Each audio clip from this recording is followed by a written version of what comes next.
Hi all. I am giving the essence of book 1 as 6 questions. Question 1. What does book 1 deals with? Triangles and parallelograms. Question 2. What is the structure of book 1? 23 definitions, 5 axioms, 48 propositions, 5 common sense rules. Question 3. Compare the language used by Euclid with the modern day language. What Euclid called proposition, we call theorem. What Euclid called postulate, we call axiom. What Euclid called line, we call curve. What Euclid called straight line, we call line segment. What Euclid called continuous straight line, we call straight line. I assume all of you know the distinction between line segment, straight line, and ray.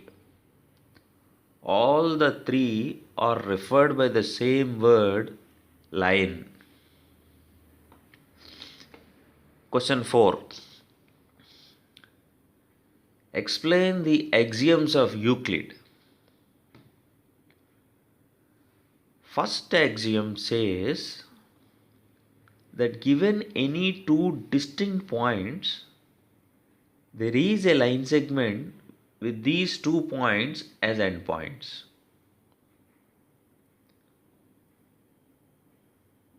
Second axiom says given any line segment, there is a straight line containing that line segment.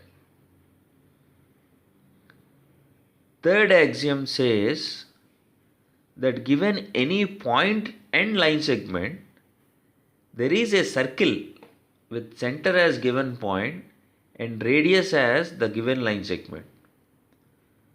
I shall not be talking of axioms 4 and 5 now.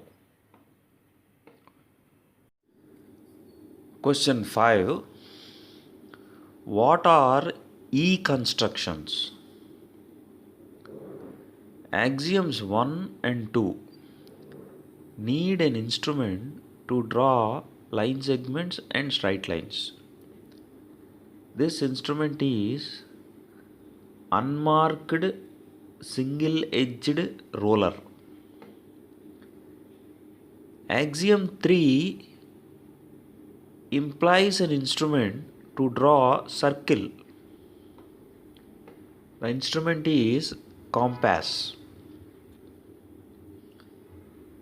Constructions which use only these two instruments are called Euclidean constructions or E constructions. Actually, all constructions we make are only E constructions. Question 6. Give a summary of all the central propositions of book 1. Proposition 1 tells that given any line segment, we can construct an equilateral triangle on it.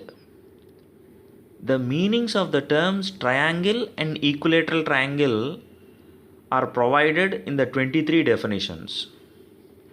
If some of the terms are not defined by Euclid, we can define them instantly as per our necessity. Proposition 4 is SAS congruence. We take it as an axiom because Euclid's proof asks us to cut one triangle and place on the other. This cutting and placing is not allowed by modern standards. Proposition 5 proves that base angles of isosceles triangle are equal. Again, isosceles triangle is defined in the 23 definitions. This theorem, being tough, is called Men's theorem, a theorem that separates men from boys. Proposition 6 is converse of proposition 5 and is the first proposition to use proof by contradiction. Every student of mathematics should know this proof by contradiction to be called a mathematics student at all. Proposition 8 is the SSS congruence. Propositions 9 to 12, 4 propositions, provide the basis for all constructions in all the 13 books of elements. Proposition 16 says exterior angle in any triangle is greater than opposite interior angles and is very useful in proving all side and angle properties of triangles, which comes in proposition 17 to 20.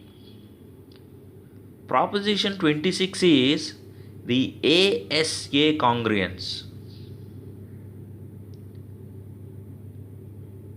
Proposition 27 is the seed of all properties of parallel lines. Propositions 33 and 34 gives the properties of parallelograms. Propositions 35 to 41 gives area lemmas for triangles and parallelograms. I assume you know the meaning of the word lemma.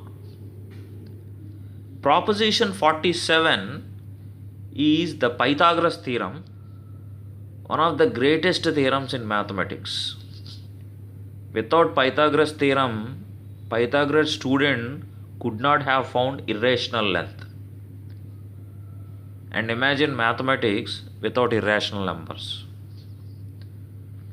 Last proposition is the converse of Pythagoras theorem. The real challenge for you is to prove all these propositions on your own. I feel that if we do one book, preferably the first book of elements completely, then the idea of deductive reasoning and mathematical thinking will sink into our brains very well. And we can use this method of deductive reasoning in all branches of mathematics as well as natural sciences, as well as social sciences, and all objective knowledge. The method consists of defining all the terms unless they are undefined, proving all the facts unless they are axioms and definitions, and facts which comes from induction. I assume you know the meaning of the word induction. Thank you.